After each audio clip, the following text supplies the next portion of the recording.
Assalamualaikum warahmatullahi wabarakatuh. Salam sejahtera bagi kita semua. Om Swastiastu, Namo Buddhaya, salam kebajikan, dan salam bela negara. Perkenalkan, saya Muhammad Panji Muslim, SPDM-Com, dosen tetap pada program studi Sains Data Fakultas Ilmu Komputer UPN Veteran Jakarta. Video ini merupakan bagian dari pernyataan diri dosen untuk unjuk kerja Tridharma Perguruan Tinggi untuk sertifikasi dosen tahun 2026, khususnya dalam aspek pengajaran. Pada kesempatan ini, saya akan menjelaskan secara singkat mengenai mata kuliah yang saya ampu, yaitu Pembangunan Perangkat Lunak Berorientasi Servis. Mata kuliah ini dirancang untuk membekali mahasiswa S1 Informatika dalam pemahaman konseptual serta keterampilan praktis dalam merancang, mengembangkan, dan mengelola perangkat lunak berbasis arsitektur layanan, service-oriented arsitektur, dan microservice, guna mendukung integrasi sistem serta pertukaran data berskala besar di era transformasi digital. Mata kuliah Pembangunan Perangkat Lunak Orientasi Servis ini memiliki bobot 3 SKS teori dan menggunakan pendekatan Project Based Learning atau PBL. Mahasiswa tidak menggunakan dan hanya mempelajari konsep arsitektur dan protokol layanan, tetapi juga merancang mengimplementasikan layanan berbasis API. Mata kuliah ini mencakup beberapa pokok bahasan utama. Di antaranya, pertama adalah konsep dasar arsitektur berorientasi layanan monolitik versus microservice, desain implementasi REST API, integrasi REST API dan berbasis RDBMS dan NoSQL, autentikasi otorisasi menggunakan Open Authorization dan JWT, pengendalian beban layanan rate limiting throttling, API gateway dan message broker, containerization menggunakan Docker dan orkestrasi Kubernetes, dan terakhir adalah integrasi kecerdasan buatan. Metode pembelajaran dilaksanakan secara blended learning, memadukan tatap muka di kelas, praktikum pengembangan layanan, serta diskusi daring melalui LMS UPN Veteran Jakarta yaitu LEADS, Learning E-Learning Assistant. Dengan bobot penilaian 10% aktivitas partisipatif, 20% tugas, 20% UTS, 10% UAS, dan 40% hasil proyek. Selanjutnya, Bapak Ibu tim penilai akan menyaksikan cuplikan proses pengajaran dan pembelajaran saya bersama mahasiswa S1 Informatika di kelas pada topik autentikasi dan otorisasi menggunakan JSON Web Token. Dalam sesi ini, mahasiswa belajar menganalisis dan mengimplementasi mekanisme keamanan komunikasi antar layanan sesuai kebutuhan sistem. Selamat menyaksikan. Baik, selamat pagi rekan-rekan. Ya. Assalamualaikum warahmatullahi wabarakatuh. Salam sejahtera bagi kita semua. Om Swastiastu, Namo Buddhaya, salam kebajikan, shalom, dan salam bela negara. Baik, rekan-rekan, sebelum kita memulai perkuliahan pada hari ini, alangkah baiknya kita doa terlebih dahulu. Doa menurut keyakinan masing-masing dimulai.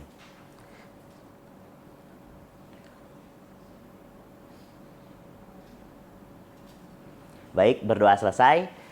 Ya, kita akan melanjutkan materi Pembangunan Perangkat Lunak Orientasi Servis untuk pada hari ini, yang dimana kita sudah mempelajari awal mulanya kenapa ada fitur layanan di dalam sebuah computer science, di mana sekarang itu berjalannya secara asinkronus, gitu ya, nggak lagi berjalan ketika ada suruhan atau query, ya orang-orang bilangnya adalah sebuah request baru melakukan proses. Nah, sekarang itu adalah semuanya itu paralel, gitu ya tujuannya, yang dimana layanan itu menunggu, gitu. Nah, di sini materi kita yang akan kita lanjutkan itu adalah materi terkait tentang namanya itu pengamanan perangkat lunak, yaitu layanannya. Nah, sebelum kita mulai di dalam perangkat lunak itu kita amankan, kita harus tahu dulu apa yang dimaksud, gitu ya, layanan, dan apa yang dimaksud sebagai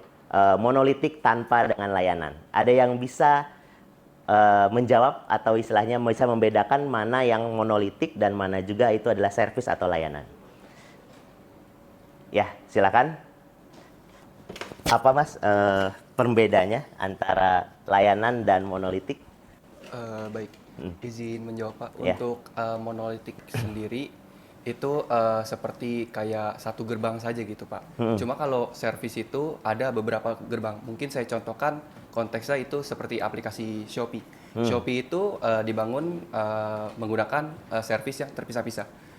Yang dimana mereka punya autentikasi service sendiri, lalu untuk penjualan sendiri, dan juga untuk checkout juga sendiri gitu.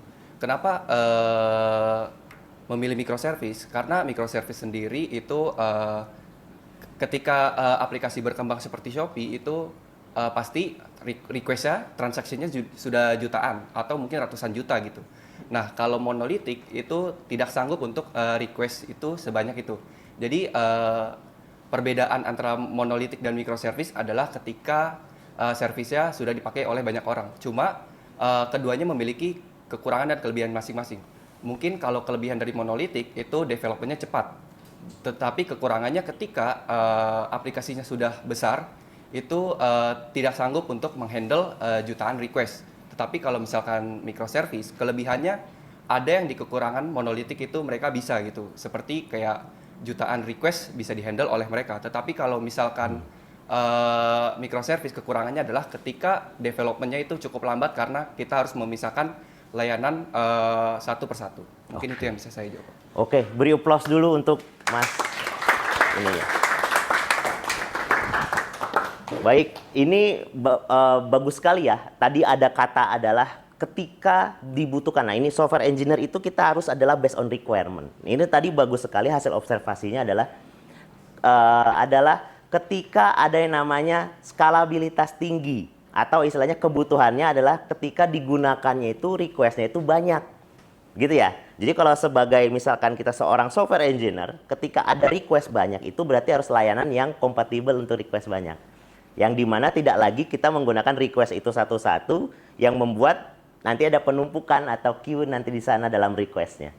Nah, maka dari itu tadi layanan itu adalah salah satu jawaban, tapi sama-sama adalah monolitik dan layanan itu adalah salah satu hal yang tidak boleh kita hilangkan. Monolitik juga pasti kita akan butuhkan juga, tapi untuk requirement yang sesuai dengan langkah bisnis prosesnya. Gitu ya. Tadi kalau sudah skalabilitasnya adalah besar, berarti kita harus yang namanya adalah membuat dia itu paralel, jangan menunggu. Nah, itu makanya adanya layanan. Layanan itu dia sifatnya standby, gitu ya, service itu. Makanya jadilah endpoint. Tapi monolitik itu jangan lupa, monolitik itu juga termasuk adalah application program interface atau API juga.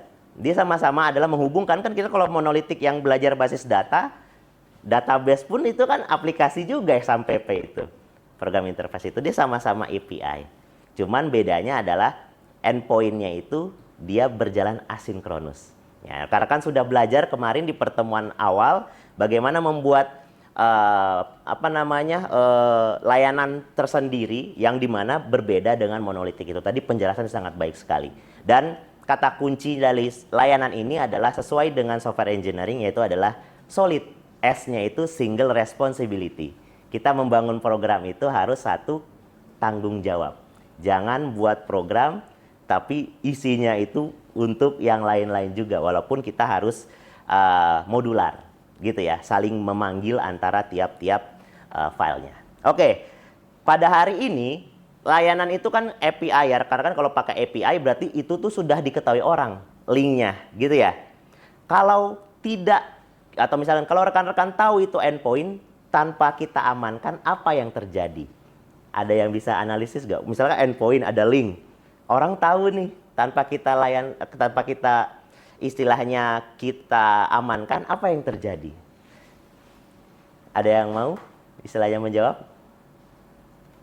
Ya, silakan Mas. Oke. Apa? Menurut analisis Mas aja? Yang akan terjadi ya data yang dimunculkan ketika API itu di-hit itu akan dipakai secara tidak semena-mena ya begitu. Oh gitu. Jadi perlu diamankan. Perlu diamankan. Tapi kalau misalkan itu adalah endpoint-nya kebutuhannya untuk memanipulasi data, kalau tidak diamankan apa yang terjadi? Data yang di database akan ikut termanipulasi. Termanipulasi oleh orang banyak. Iya. Itu dia. Oke, terima kasih Mas. Beri applause dulu ya Masnya ini. Nah, endpoint itu atau layanan itu adalah bisa dilihat oleh orang banyak. Gitu ya. Kalau monolitik kan kita request ya, query. Jadi ketika ada melakukan sebuah event, ada query di sana. Batch-nya itu yang kita bisa lihat, mau pakai get atau post kalau dalam HTML seperti itu ya. Nah, tapi kalau di dalam layanan itu tuh berbeda request-nya, gitu ya. Ada get dan post-nya itu berbeda, lalu ada put dan delete-nya pun akan berbeda, seperti itu ya bagian-bagiannya. Nah, yang dimana kalau tidak diamankan menggunakan sebuah fitur-fitur yang ada di dalam pemrograman ini, dia akan mudah dimanipulasi orang. Apalagi rekan-rekan pasti tidak asing kalau misalkan kita sudah membuat sebuah link itu ditaruh di luar, orang ada yang menyerangnya. Ya, denial of service itu. Makanya ada service ya, DOS. Itu kan kesukaan rekan-rekan kalau misalkan ada aplikasi, wah saya pengen coba serang 1 juta data saya lempar. Biar apa? Biar berat servernya. Kalau tidak diamankan itu berarti ya sudah siap-siap saja datanya bisa manipulasi oleh orang, tiba-tiba kok database saya penuh. Gitu ya. Itu maka dari itu kita perlu namanya adalah JWT ini, yaitu adalah fitur yang terbaru ini. JWT itu adalah singkatan dari JSON Web Token ini. Nah, pada hari ini kita akan mempelajari konsepnya, lalu membedah struktur dari tokennya, lalu mengimplementasi bagaimana di dalam service itu kita menggunakan JWT, dan salah satu lagi adalah terakhir menguji dan mengamankannya. Nanti kita akan ada rekan-rekan akan mencoba sendiri dengan ada modulnya, lalu nanti akan misalkan tidak selesai ya kita rekan-rekan bisa eksplorasi lagi di luar pembelajaran seperti itu. Nah, sekarang kita harus tahu dulu apa itu JWT atau JSON Web Token. Jadi JWT itu sudah ada standarnya. Jadi kalau kita untuk membuat layanan itu sudah dibuatkan oleh beberapa ahli dari sebuah layanan microservice. Fiturnya itu adalah berbagai macam algoritma untuk mengenkripsi. Seperti itu ya. Tapi rekan-rekan tidak akan diajari algoritmanya, tetapi di sini adalah fitur untuk mengamankannya. Kalau rekan-rekan bisa lihat di web namanya adalah jwt.io, yang buatnya itu adalah sebuah organisasi. Dia langsung memberitahu di sini ya pembuatan dari JWT itu. Nah, JWT itu ada 3 bagian di sini. Gitu ya. Ada bagian headernya di sini ya. Lalu ada bagian pilotnya, dan satu lagi ada di sini untuk signaturenya, gitu ya. Nah, di dalam kepalanya, gitu ya, di dalam headernya ini, isinya itu adalah apa di sini ALG itu algoritma dari hashing 256. Berarti adalah enkripsi di sini yang membuat data itu terenkrip. Apa tujuan biar data nggak terenkrip? Apa tujuannya? Biar data tidak terlihat. Kan link kita kalau misalkan link itu ngelempar endpoint itu ngelempar data. Kalau data kita tidak diamankan, tidak pakai ini, ketahuan dong kelemparnya apa. Misalkan waktu login, usernya apa, passwordnya apa, kelihatan gitu ya. Seperti itu. Nah, inilah kita perlu namanya untuk algoritma apa yang akan kita pilih. Baru di dalam sini adalah payloadnya. Payload ini baru data yang dilemparnya. Dalam bentuk apa? JSON datanya. Kenapa JSON? Karena JSON itu yang bisa rekan-rekan manipulasi multi-platform. Baik dari mobile, baik dari web base. Itu yang bisa kita lakukan namanya konten data. Nah, balik lagi ke materi. Ya. Nah, di mana JSON ini adalah salah satu base-nya dari JWT yang mempunyai fokusnya itu untuk melakukan pengamanan secara stateless atau server itu tidak menyimpan di dalam sesinya, gitu ya. Di bagian di sini kalau contohnya RFC ya 7519 gitu ya, dia contohnya adalah memang melakukan sebuah hashing, tidak lagi menggunakan encrypt gitu ya. Dimana kalau hashing itu berarti kalau dalam rekan-rekan dalam peminatannya nanti cyber pengamanan gitu ya, dia kan pasti ada yang tidak didecrypt gitu ya. Tidak bisa lagi gitu kan, ada encrypt, tadi kan bisa didecrypt kan seperti itu ya. Tapi kalau udah hashing itu kan berarti adalah istilahnya rekan-rekan sudah membuat data itu menjadi packaging yang sudah dilakukan pengamanan di sana. Nah, JWT ini mempunyai beberapa kriteria gitu ya. Mengapa sih kita menggunakan JWT? Ya, pertama itu adalah kalau kita menggunakan namanya monolitik, berarti data itu ya berarti masuk ke dalam sebuah request atau query, ya dia akan langsung termanipulasi dalam database. Tapi kalau JWT ini ya cara kerjanya itu adalah sebelum rekan-rekan melakukan sebuah manipulasi, rekan-rekan harus melakukan kata kuncinya terlebih dahulu. Jadi rekan-rekan di sini misalkan ingin memanipulasi, ya kata kuncinya apa dulu, baru boleh rekan-rekan manipulasi. Seperti itu. Nah, itulah cara kerja dari layanan gitu ya. Jadi tidak melakukan manipulasi kalau rekan-rekan tidak membuka kata kuncinya terlebih dahulu. Gitu. Itu cara kerja secara sederhananya ya dalam JWT. Yang tadi struktur JWT itu ada 3 gitu ya, yaitu adalah headernya. Ya, di sini berisi tipe tokennya gitu ya, lalu algoritmanya, gitu ya, dan penandatanganan seperti ya ini algoritmanya mau apa, rekan-rekan mau menggunakan apa, gitu ya, dari polanya. Lalu yang kedua yaitu tadi pelotnya, datanya, data yang dilempar apa. Ini pasti akan berbeda-beda sesuai dengan kebutuhan. Yang akan dimanipulasi itu di tengah ini, gitu ya. Dan terakhir ini adalah signature. Signature itu ya rekan-rekan menggunakan server script key-nya untuk apa nih? Misalkan rekan-rekan mau pakai, sudah pakai apa namanya kata kunci, saya pakai lagi kata kunci yang lain, gitu ya. Misalkan saya pakai script key-nya itu adalah ketika mau melakukan JWT ini saya pakai misalkan adalah product underscore Panji gitu seperti itu. Nah itu berarti kan hanya JWT yang pakai signature product Panji itu yang boleh memanipulasi data saya. Udah aman, diamankan lagi. Seperti itu. Itu yang membuat pengamanan server kita itu bisa menjadi lebih baik. Karena di sini kita ngomonginnya adalah optimalisasi software engineering. Makanya pembangunan perangkat lunak ini sebagai peminatan untuk optimalisasi rekan-rekan. Tidak rekan-rekan bekerja secara skalabilitas kecil maupun tadi yang dia omongkan tadi ya skalabilitas besar gitu. Nah, teoritisnya dulu ya kita jelaskan bagaimana JWT itu bekerja. Jadi kalau JWT bekerja ini ya alurnya itu adalah authenticate. Kan memang tujuannya adalah JWT. Kenapa JWT itu dibilang authenticate? Karena JWT itu yang dibangun di build-nya itu di pertama kali rekan-rekan login.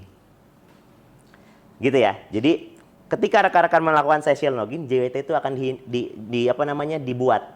Nah, lalu ketika rekan-rekan manipulasi nanti layanan-layanan yang ada di dalam software rekan-rekan, barulah ditanyakan session loginnya apa. Seperti itu. Ya, inilah yang nanti yang dimana cara kerjanya seperti itu. Authenticate, kita nanti akan menggunakan pakai bearer. Lalu kita akan langsung penggunaan tokennya, token apa yang sudah terbuat, lalu validasi.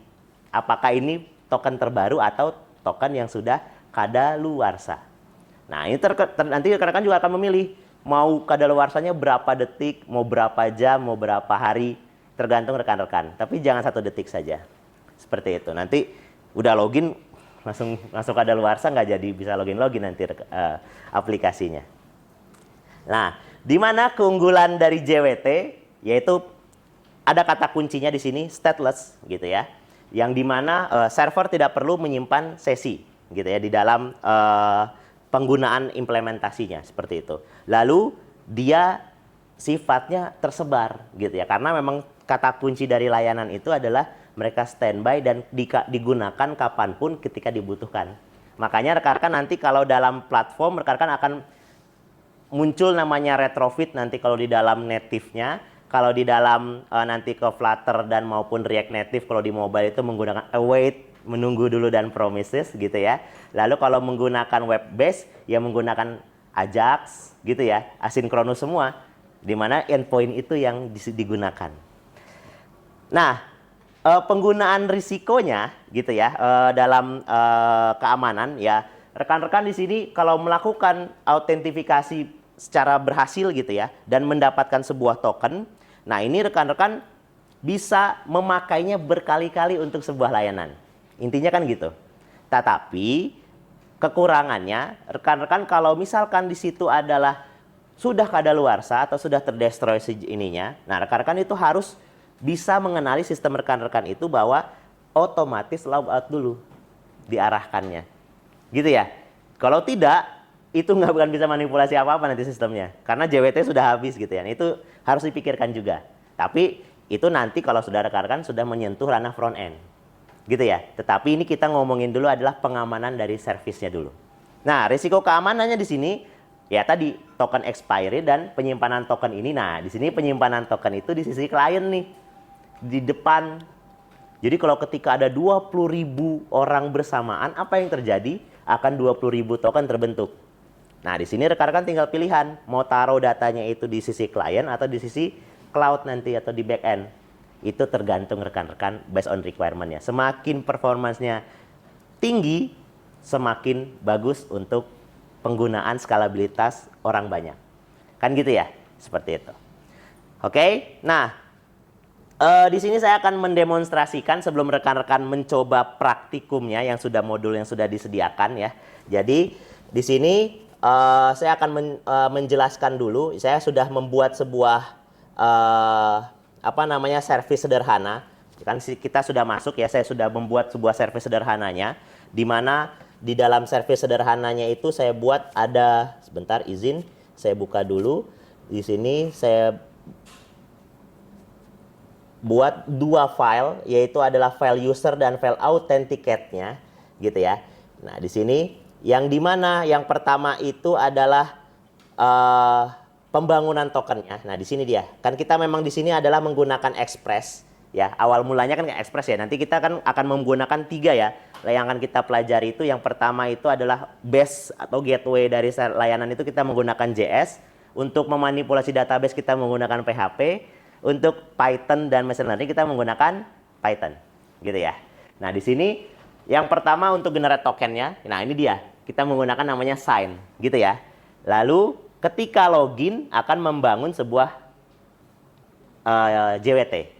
Lalu dia akan mengauthenticate ketika melakukan sesuatu itu akan mengauthenticate JWT-nya. Ini untuk kebutuhan. Nah, di sinilah dibilang adalah kita menggunakan yang namanya modular itu. Nanti kita bisa lakukan secara gateway nanti. Ini kan masih, ini adalah codingan masih dibilang adalah mono.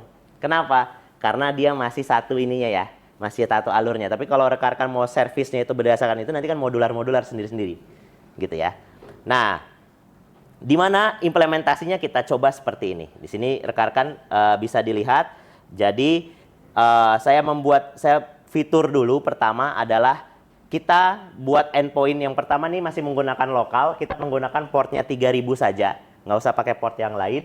Saya menggunakan sebuah gateway API, habis itu namanya autentifikasi dan endpoint yang kita gunakan itu untuk kebutuhan login, gitu ya. Waktu kita send, gitu ya. Nah, di sini login berhasil dan terbentuklah sebuah JWT, gitu ya. Nah, lalu saya akan melakukan adalah di sini ketika saya ingin mendapatkan data, gitu ya. Saya nggak pakai dulu yang namanya token, gitu ya. Lalu saya send, apa yang terjadi? Di sini ada kelihatan adalah token tidak ada, provided ya. Token tidak terbentuk. Berarti tidak melakukan manipulasi data. Ini keamanannya di sini. Kita nggak bisa melakukan apapun di sana, gitu ya. Tapi kalau kita menggunakan ini dengan token yang lama, ini token yang sudah kadaluarsa ya. Ini belum saya ganti ya pakai token yang ini yang terbaru ya. Lalu saya protect, habis saya send. Di sini apa bacaannya? Invalid token. Apa yang terjadi di situ adalah, oh ini token sudah tidak dikenali lagi. Nah, bagaimana biar dia dikenali ya kita harus ganti di sini bearernya token yang terbaru, gitu ya. Di sini saya copy dulu, begitu ya. Lalu saya paste, gitu ya. Lalu saya send lagi. Lalu apa yang terjadi? Oke, data ini, dan ini tujuannya untuk memprotek data ya. Data ini dengan test user seperti ini, password ini seperti ini. Nah, inilah data sudah berhasil. 200 kan ya. Kalau 200 itu adalah respon berhasil dalam sebuah endpoint. Nah, inilah yang akan kita pelajari pada hari ini. Fundamentalnya dulu, gitu ya, untuk membelajar ini.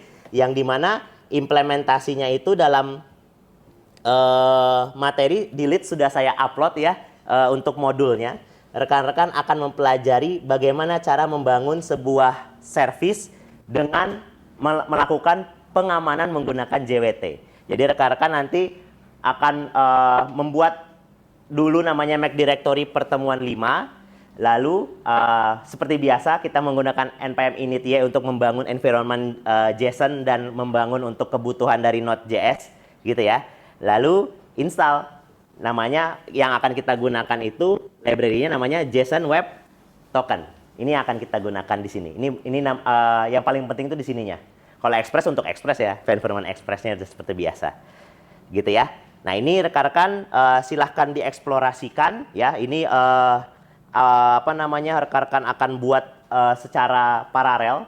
Jadi nanti yang pertama itu yang akan rekan-rekan gunakan itu sebetulnya adalah namanya Out.js ini. Nah, ini codingan ini yang tadi ya, yang membangun autentifikasi JS-nya.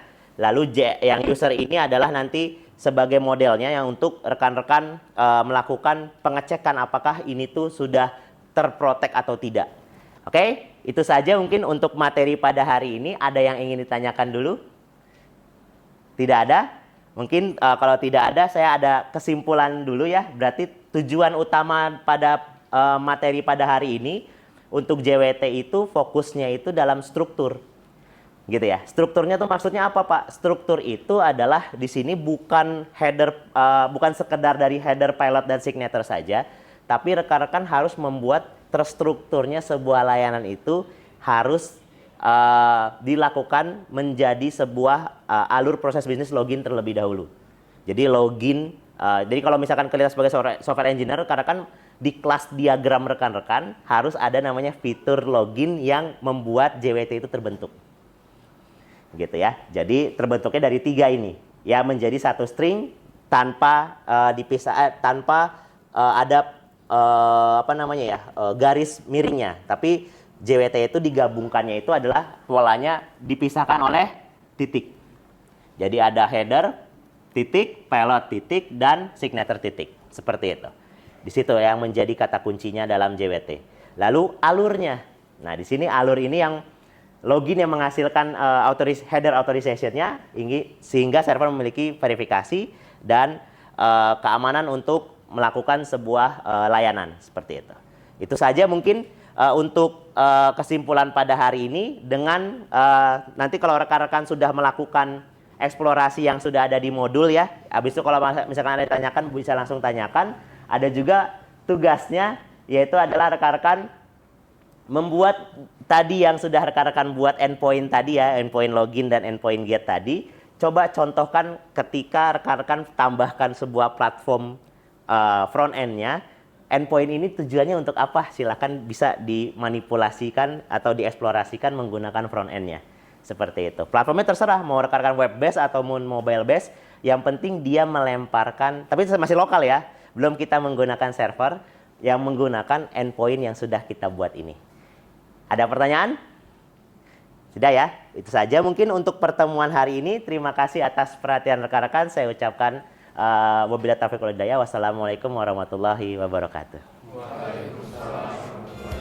Baru saja Anda menyaksikan cuplikan proses pembelajaran saya bersama mahasiswa program studi S1 Informatika di kelas pada sesi mata kuliah Pembangunan Perangkat Lunak Berorientasi Service. Secara khusus bertopik pada autentikasi otorisasi JWT JSON Web Token. Dalam sesi tersebut, mahasiswa aktif mengeksplorasi bagaimana permintaan dan respon layanan diamankan secara efisien, mulai dari pemahaman token, akses hingga konfigurasi mekanisme otorisasi berbasis peran. Melalui paparan materi, diskusi interaktif, serta praktik implementasi langsung, mahasiswa didorong untuk tidak hanya memahami konsep teoritis arsitektur layanan, tetapi juga mengasah keterampilan analitis dan teknis yang krusial.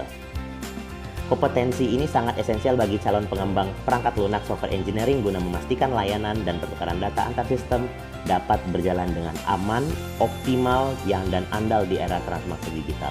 Saya menyampaikan terima kasih yang sebesar-besarnya kepada Kementerian Pendidikan Tinggi dan Sains dan Teknologi melalui Direktorat Jenderal Pendidikan Tinggi, LLDikti Wilayah 3, serta seluruh tim sertifikasi dosen tahun 2026 atas kesempatan dan dukungan yang diberikan. Ucapan terima kasih juga saya sampaikan kepada pimpinan UPN Veteran Jakarta, serta rekan-rekan sejawat di Fakultas Ilmu Komputer, serta seluruh mahasiswa S1 Informatika yang telah berpartisipasi dan berkontribusi aktif dalam proses pembelajaran ini. Demikian pernyataan diri unjuk kerja Tridharma Perguruan Tinggi ini saya sampaikan. Semoga bermanfaat dan menjadi bagian dari komitmen berkelanjutan kita di dalam meningkatkan kualitas pendidikan di Indonesia ini. Wabillahi taufiq wal hidayah. Wassalamualaikum warahmatullahi wabarakatuh. Salam sejahtera bagi kita semua. Om Santi Santi, Om Namo Buddhaya, dan salam bela negara.